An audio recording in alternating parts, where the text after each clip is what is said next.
पहला तो जन आपण पचरौछन सहयोग मुई हारी थिले भी एमएलए थिले भी नाई थिले भी मोर द्वारा जासी मुई सहयोग करछि किंतु मो पाके खबरटा जीवार कथा आपन को धन्यवाद देवी आपन को जरिया रे मो पाके खबर गला एवं आपनकर लागी मुई आज आसिकरी न उपस्थित हेइछे मोर अंचलवासी इटा मोर छुआ माने मोर भाई माने आ मुई जेतेले विधायिका थिली ये अंचलर विभिन्न समस्या के लेकिन कथा ओडिशा विधानसभा रे एवं केंद्र सरकार समकरे जेन माने निर्वाचित प्रतिनिधि अच्छन से माने उपस्थापित करिकिरी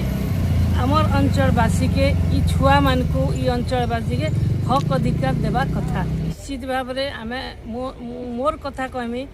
मो बंची थिबा जक मोर शरीर रे रक्तबिंदु थिबा तक निश्वास जाउतिबा तक जेते बेले मते अंचलवासी आह्वान देवे निश्चित भाव रे मुझे नेतृत्व नेमी मोर जीवन पछे पड़े अंचलवासी हक लगी अधिकार लगी मोर लड़ाई जारी रहा।